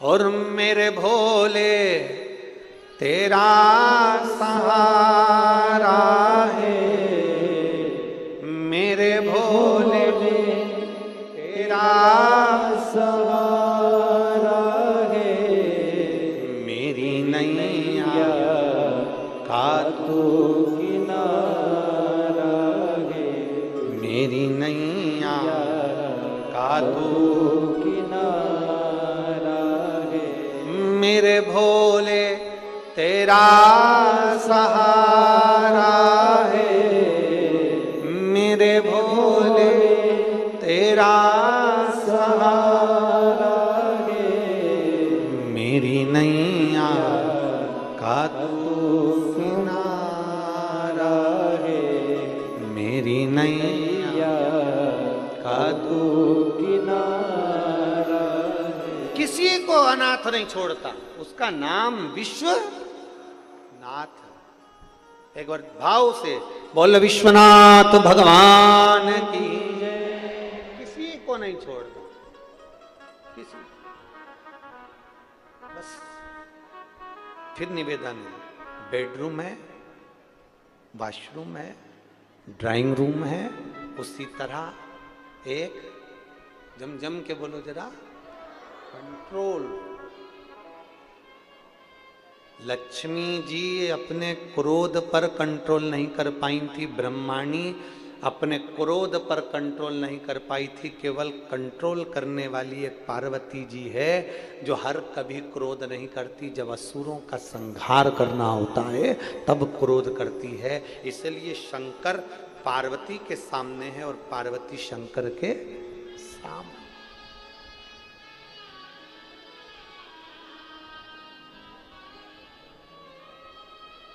शिव जी में, मेरे भोलेनाथ जी में एक सबसे बड़ा गुण है, सबसे बड़ा गुण। कौन सा गुण है शंकर भगवान में? सबसे बड़ा गुण शंकर भगवान का, सबसे बड़ा गुण। चलो बोलो जरा, परतवाड़ा वाले बताओ, शंकर भगवान का सबसे बड़ा गुण कौन सा है? सबसे बड़ा गुण शिव जी का एक सबसे बड़ा गुण कौन सा है? उनका गुण है, शंकर भगवान केवल एक ऐसे देवता हैं जिन्होंने अपनी पत्नी की भी पूजन करवा दी। शंकर भगवान एक ऐसे देवता हैं जिन्होंने अपने बेटे की भी पूजन करवा दी। शंकर भगवान केवल एक ऐसे देवता हैं जिन्होंने अपने नंदी की भी पूजन करवा दी। शंकर भगवान केवल एक ऐसे देवता हैं जिनने अपने पोते शुभ लाभ की भी पूजन करवा दी। शंकर भगवान एक ऐसे देवता हैं जिनने पड़पोते अमोद और प्रमोद की भी पूजन करवा दी। शंकर भगवान एक ऐसे देवता हैं जिन्होंने अपनी लड़की अशोक सुंदरी की भी पूजन करवा दी। शंकर भगवान एक ऐसे देवता हैं जिन्होंने अपनी 5 बेटी जया, बोलो विषहरा, शामरी बारी, दौतली, देव, ये 5 बेटियों की भी पूजन करवा दी। शंकर भगवान एक ऐसे देवता हैं जिन्होंने अपने गले में पड़े हुए सांप की भी पूजन करवा दी। शंकर भगवान एक ऐसे देवता हैं जिन्होंने मस्तक पर चढ़ी हुई बेलपत्र की भी, बोलते जाओ जम के, पूजन करवा दी। शंकर भगवान एक ऐसे देवता हैं जिन्होंने अपने तन पर चढ़ी हुई भस्म की भी पूजन करवा दी। शंकर भगवान एक ऐसे देवता हैं जिन्होंने मस्तक पर रखी हुई गंगा की भी पूजन करवा दी। शंकर भगवान एक ऐसे देवता हैं जिन्होंने मस्तक पर रखे हुए चंद्र की भी पूजन करवा दी। और शंकर भगवान एक ऐसे देवता हैं जो शंकर का नाम हमेशा लेता रहता है, एक लोटा जल चढ़ाते रहता है, दुनिया में देवाधिदेव महादेव उसकी भी पूजन करवा देते हैं।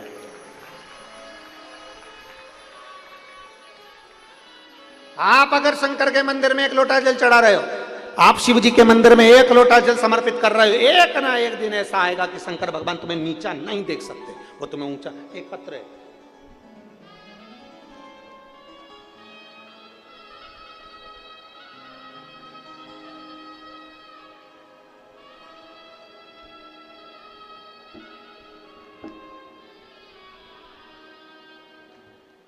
अक्षय श्री किशन चबरे, चिखली, तालुका चिखली, जिला बुल्ढाना। कहीं बैठे हो तो हाथ हिला सकते हैं, आप ही हैं। श्री शिवाय नमस्तु।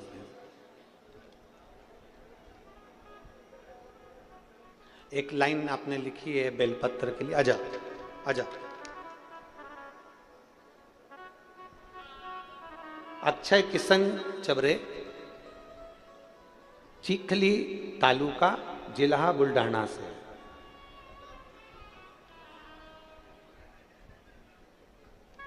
बाबा, चिखली जिला बुल्ढाना का रहने वाला हूं। मैं प्राइवेट कंपनी में जॉब करता था। पिछले साल मेरी शादी हो गई। मैं 4 से 5 साल से सरकारी नौकरी के लिए कोशिश कर रहा था। बाबा, सत्य मानो तो मेरा मन पहले कथा में नहीं था, नहीं सुनता था। मेरी माँ कथा सुनती थी और मेरी पत्नी ने, जिसके साथ मेरी शादी हुई, मेरी पत्नी शंकर जी पर और आप पर पूरा भरोसा करती है। मैं भले ना करूं पर मेरी पत्नी आप पर पूरा भरोसा करती है और उसने पशुपतिनाथ का व्रत किया। गुरुदेव, 5 सोमवार व्रत किया। मेरा इस बात पर कोई भरोसा नहीं था। बाबा, शायद जैसा मैं हूं ना, ऐसे दुनिया में और भी लड़के होंगे जो आप पर भरोसा नहीं करते होंगे, पर मेरा भरोसा, जैसा मेरी पत्नी ने पशुपति व्रत करा, पर मेरा उस पर भरोसा नहीं था। पत्नी कहती है तुम चिंता मत करो, तुम तुम्हारी प्राइवेट जॉब करो, मेरा काम है भगवान शंकर को मनाना, मेरा बाबा मेरी सुनेगा जरूर, तुम्हारी सरकारी नौकरी तो अब लग के रहेगी चाहे कुछ भी हो जाए। मेरी पत्नी ने फिर वापिस व्रत किया। मैंने उसको मना किया, मत कर, कुछ नहीं होने वाला। फिर उसने नहीं माना।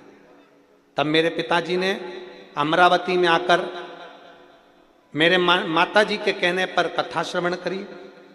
फिर मेरे पिताजी ने सुना कि पंडाल में 5 जगह पर अगर कथा सुनी जाती है तो भगवान शंकर से जो मांगा जाता है वो देता है। मेरे पिताजी 5 पंडाल में जाकर कथा सुने। पंडलपुर, 40 गांव, यवतमाल, ऐसे मेरे पिताजी कथा सुनने के लिए गए। और बाबा का मैं क्या गुणगान करूं गुरुदेव, मेरे बाबा ने ऐसी कृपा करी कि मेरे बाबा, पिताजी सीहोर में कथा सुनकर आ रहे थे और मेरे पास में सरकारी नौकरी का ज्वाइनिंग ऑर्डर आ चुका था। मैं बाबा को यहाँ धन्यवाद देने के लिए आया हूँ। क्या बाबा सुनता है गुरुदेव? क्षमा चाहता हूँ, आप पर विश्वास नहीं करता था, पर जान गया कि कथा आप नहीं करते, कथा तो मेरा देवाधिदेव महादेव करता है। लाइन अच्छी है, आप और हम गुनगुनाएंगे।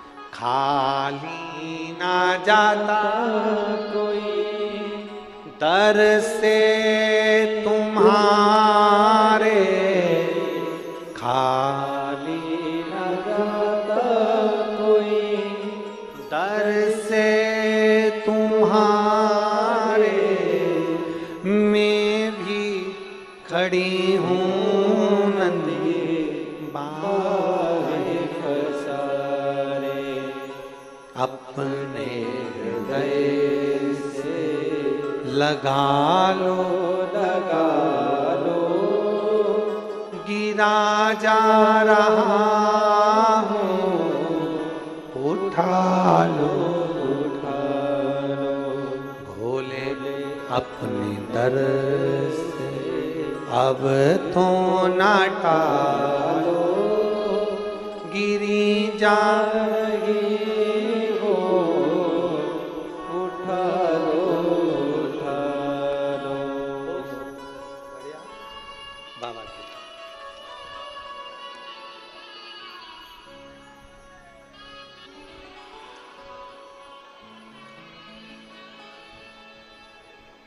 पुष्पांजलि संजय भराटे, मुकाम पोस्ट कारला, तहसील तेलहारा, ठीक है, ठीक है, जिला आकोला के निवासी हूँ। कहीं बैठी हैं? हाथ हिला सकती हैं। अगर कहीं बैठी हो तो हाथ हिला। आप ही हैं? आ जाओ, एक बार आ जाओ, आ जाओ, बेलपत्र ले आ जाओ। पुष्पांजलि संजय बराटे, मुकाम पोस्ट कारला, तहसील तेल्हारा, जिला अकोला की निवासी हूँ। मैं बाबा के पशुपतिनाथ के व्रत का क्या वर्णन करूं गुरुदेव।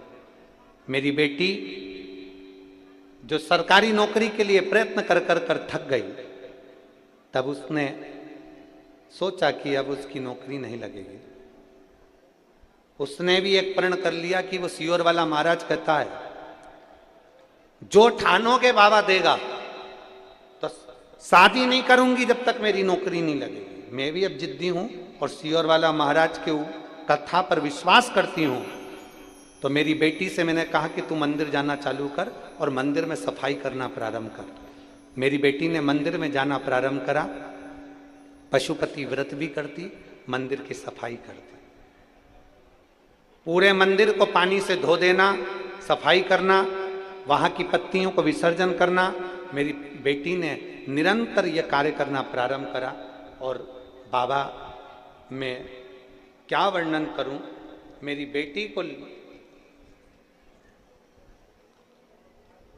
बेटी ने एक एग्जाम दिया था जिसका रिजल्ट कई सालों से नहीं आया था। बाबा की ऐसी कृपा हो गई, आज मेरी बेटी का सरकारी नौकरी आरोग्य विभाग में लग गई। मैं बाबा को यहां धन्यवाद देने के लिए आए। एक बेलपत्री की चाह है, बाबा दीजिए। शिव तत्व है। और खाली ना जाता कोई, आप भी बोलिए प्रेम से, दर से तुम्हारे मैं भी खड़ी हूँ नंदी बाहे फसारे, अपने हृदय से लगा लो, लगा लो, गिरा जा रहा उठा लो, उठा लो। एक विश्वास जागृत करो।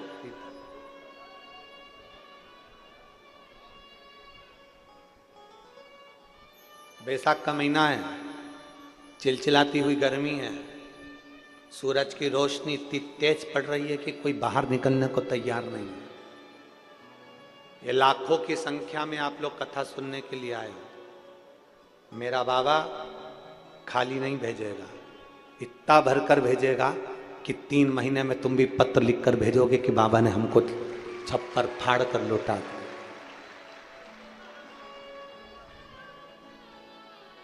शिव है वो,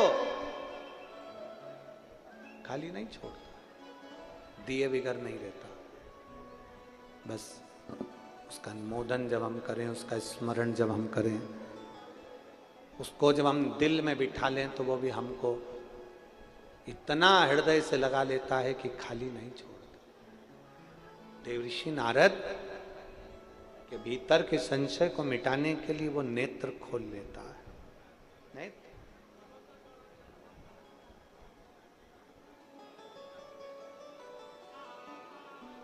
अपने भक्त के कल्याण करने के लिए वो क्षण भर की देरी नहीं करता, क्षण भर की देरी नहीं करता, क्षण भर।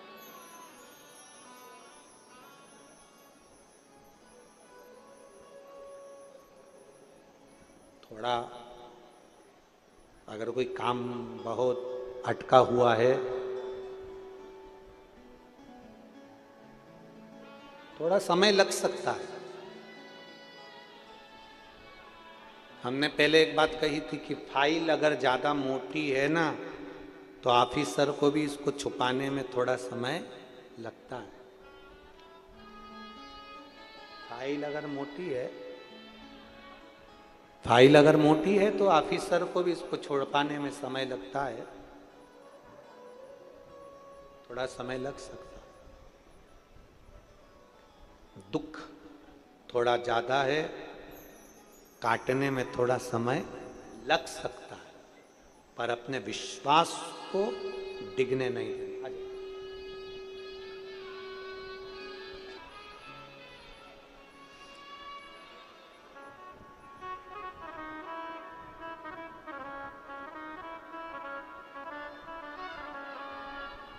ओ रिश्ता तेरा मेरा सबसे प्यारा, रिश्ता तेरा मेरा सबसे प्यारा, तू मेरा बाबा मैं हूँ तेरा लाला, मैं हूँ तेरा लाला, तू मेरा बाबा मैं हूँ तेरा लाला, मैं हूँ तेरा लाला। आप उससे संबंध जोड़कर रखो, उसको हर पल अनुभव कराता। देवर्षि नारद ने एक बार संबंध जोड़ा, उसने अनुभव करा दिया।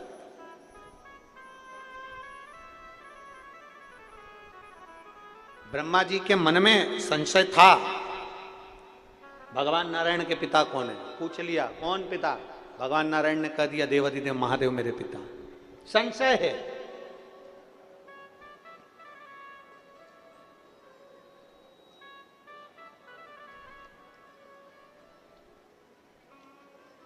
एक संबंध अगर पक्का है ना तो वो अनुभव कराता है, संबंध पक्का है तो अनुभव कराएगा।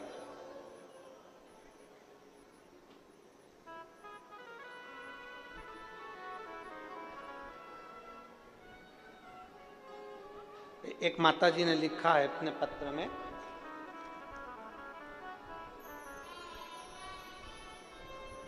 कि महाराज जी तुम्हारे सिर में चोट लगी थी, अब कोई दिक्कत तो नहीं है।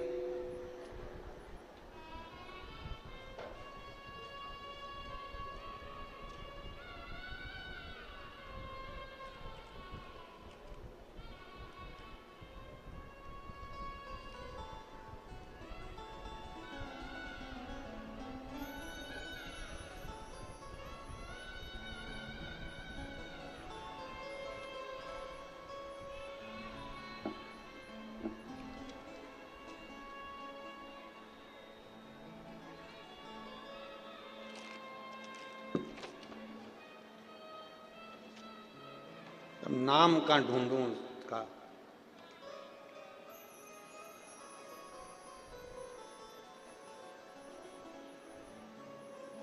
सो रागणी नरेश यादव, मुकाम नागपुर छोटा ताज बाग की रहने वाली हूं। कहीं बैठी है, कहीं बैठी हो तो हाथ हिलाना जरा। बैठी है, कहाँ बैठी? धन्यवाद, प्रणाम आपको। उन्होंने सबसे पहली लाइन लिखी है, जरा कैमरे वाले जरा बताओ। सबसे पहले तो ये बताओ पंडित जी, आपको कोई तकलीफ तो नहीं है? सिर में चोट लगी थी, बाबा महाकाल के मंदिर में गुलाल फेंकी थी तब आग लग गई थी, और उसके तुरंत बाद आपके सिर में चोट लग गई। हमें तो लगा कि क्या पता क्या हो रहा है। हम तभी समझ गए थे कि कुछ ना कुछ बाबा की ही मर्जी है। अब बताओ तुम कैसे हो? जब मेरी जीजियां इतनी अच्छी हैं तो भाई भी अच्छा ही होगा।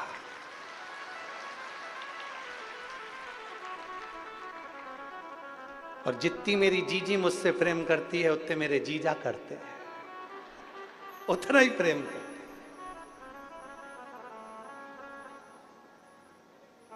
कल भी एक पत्र था, तुम चांगला है। कल भी एक पत्र था, तो बैठो बहन बैठो, प्रणाम प्रणाम।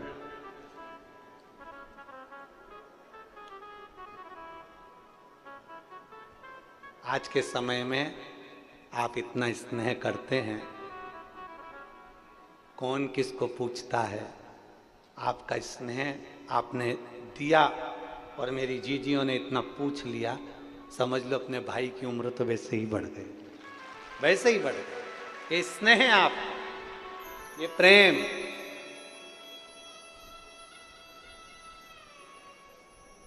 शिव महापुराण की कथा कर रही है। ब्रह्मा जी के मन में संशय उत्पन्न हो गया, भगवान विष्णु के पिता कौन? भगवान विष्णु जी से पूछा तुम्हारे पिताजी कौन है? शंकर भगवान का नाम ले दिया। शिव जी तुम्हारे पिता? हाँ। एक पर्वत को घुमाना प्रारंभ करा, पर्वत से अग्नि का खंभ प्रकट हो गया। खंभ प्रकट हुआ तो उसने शिवलिंग की आकृति ले ली। शिवलिंग की आकृति ली तो उसमें से आकाशवाणी हो गई, ब्रह्मा मैं नारायण का पिता, मैं नारायण का पिता। आकृति। अब ब्रह्मा जी को संशय है,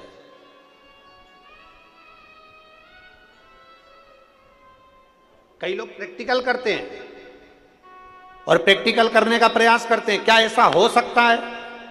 क्या बेलपत्र चढ़ाने से ऐसा हो सकता है? क्या शंकर जी को धतूरा चढ़ाने से ऐसा हो सकता है? क्या शंकर भगवान को बैसाख के महीने में जल चढ़ाने से ऐसा हो सकता है? क्या बेलपत्री खाने से रोग की मुक्ति हो सकती है? आप प्रैक्टिकल करते हैं और करना चाहिए। जरूर एक पत्र है,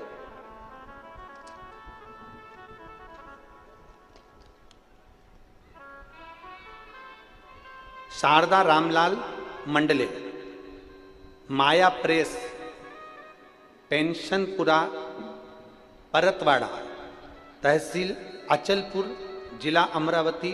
मेरा मोबाइल नंबर ये है, कहीं बैठे हो तो हाथ हिला सकते हैं, कहीं बैठे हो तो हाथ हिला सकते हैं।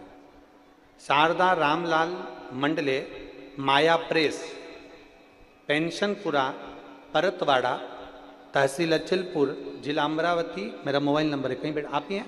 श्री शिवाय नमस्ते। बाबा मैं परतवाड़ा की रहने वाली हूँ, मुझे 2 बेटियाँ और 1 बेटा है। मेरे बेटे का नाम चिरंजीवी निर्मल रामलाल मंडले है। बेटा आया है क्या? लिया उसको। मेरे बेटे का नाम चिरंजीवी निर्मल रामलाल मंडले है, उसकी आयु 11 साल है।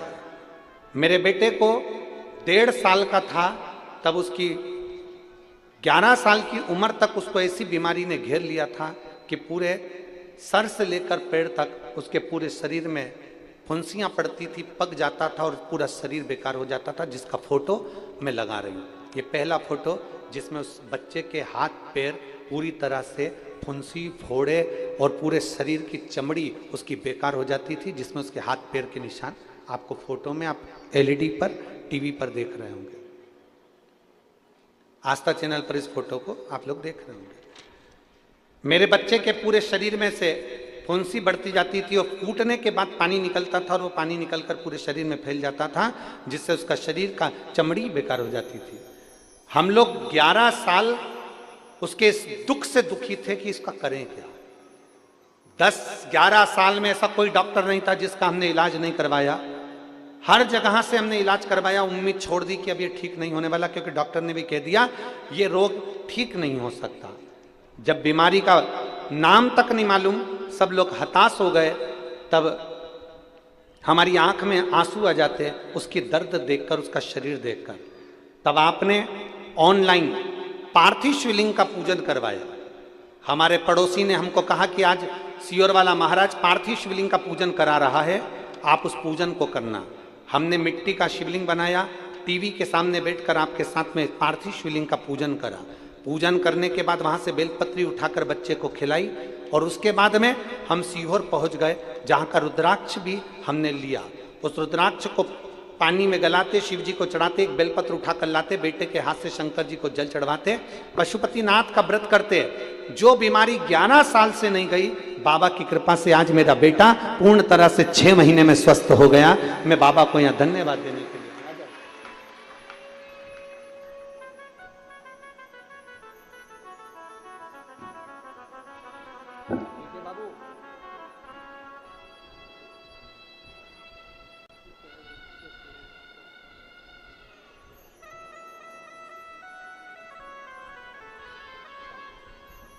रोज मंदिर जाना, जल चढ़ाना, बेलपत्र खाना, ठीक है, और शिव जी का नाम लेना। जल्दी पूरा शरीर, अब बच्चे के शरीर में से अब कोई फुंसी नहीं हो रही। 6 महीने से अब बेटा ठीक है। अब उसका शरीर की चमड़ी भी अच्छी आना प्रारंभ हो गई। जोरदार ताली बजाकर देखो, उसके शरीर का जो रोग था, पूरे शरीर से पानी बहता था, पूरे शरीर से उसके फुंसियाँ होती थी, पक जाती थी, वो पूरा शरीर बेकार हो गया। 6 महीने से बाबा कृपा करी है, बाबा ने, अब शरीर ठीक है। जो 11 वर्ष से तकलीफ भोग रहा, सारी समस्या का हल बाबा को जब हम दिल से समर्पित करते हैं तो बाबा सुनता सुनता।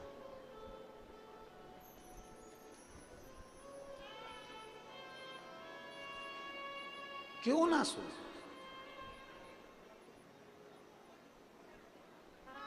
और मैंने तेरे ही भरोसे बाबा, तेरे ही भरोसे हवा बिच उड़ती जावांगी, बाबा डोर हथो छड़ी ना में कटी जावागी, भोले मैं तेरी शंभो मैं तेरी हवा बिच उड़ती जावांगी, बाबा डोर हथो छड़ी ना में कटी जावागी।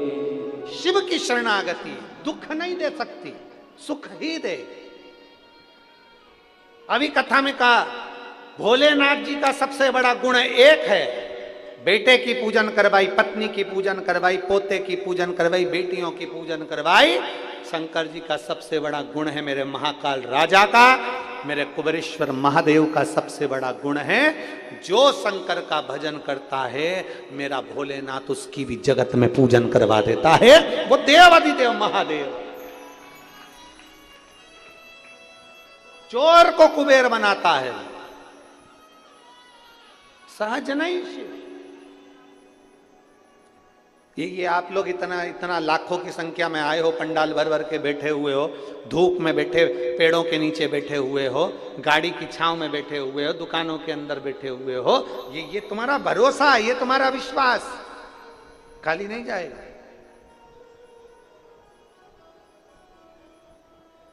बैसाख महीने की कथा है, तुम्हारा पुण्य खाली नहीं जाएगा। दिल से सुनो, दिल से देगा। शिव कथा कर रहे, शंकर भगवान का अनुमोदन कर रहा, शिव तत्व कर रहा, शिव महापुराण की कथा कर रही है। समझाना बड़ा मुश्किल है, आखिर वो दर्द दिल है, सच्चा दरबार लगा है, ये भोले की महफिल है। सच्चा दरबार लगा है, ये भोले की महफिल है। नैनों को डमरू वाले का, नैनों को काशी वाले का, नैनों को डमरू वाले का दीदार चाहिए। वो काशी रहने वाला भोलानाथ चाहिए। वो काशी रहने वाला भोलानाथ चाहिए। नैनों को काशी वाले का, नैनों को डमरू वाले का, नैनों को काशी वाले का दीदार चाहिए। वो काशी रहने वाला भोलानाथ चाहिए। वो काशी रहने वाला भोलानाथ चाहिए। अपनी किस्मत का ताला, अपनी किस्मत का ताला, अपनी किस्मत का ताला तुम खोलते चलो। श्री शिवाय नमस्तुभ्यं तुम खोलते चलो। श्री शिवाय नमस्तुभ्यं तुम खोलते चलो। शंभो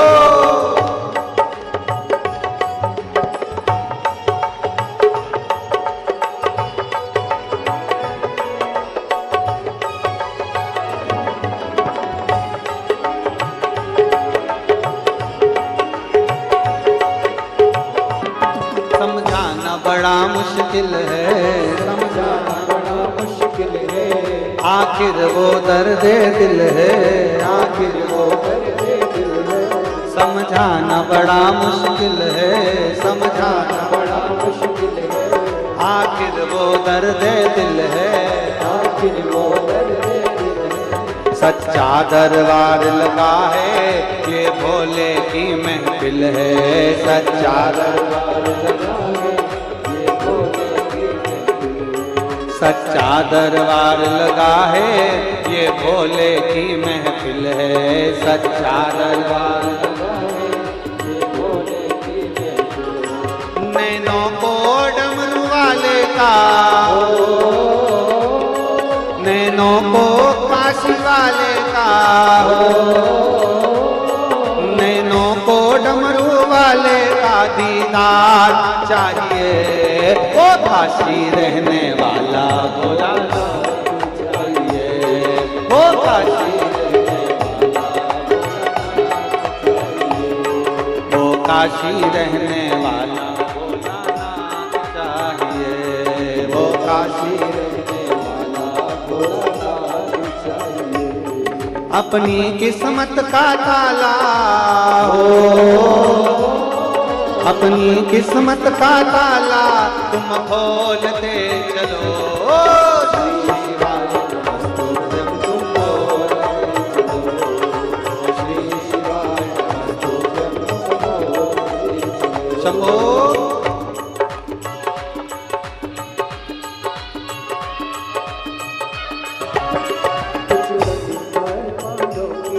कुछ जमींदार मानो की,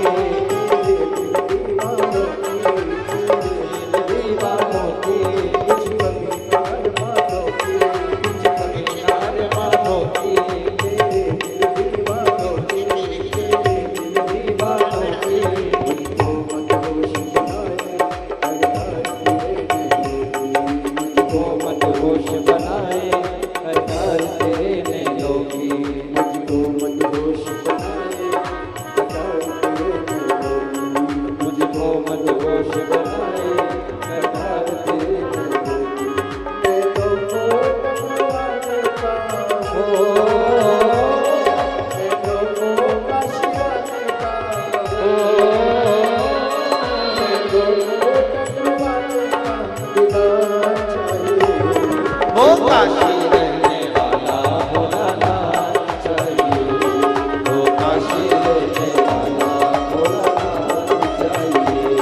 अपनी किस्मत का ताला हो,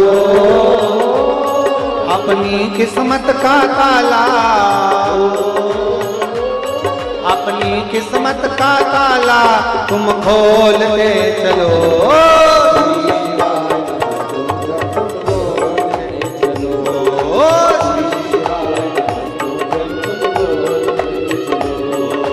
श्री शिवाय नमस्तुभ्यं, श्री शिवाय नमस्तुभ्यं,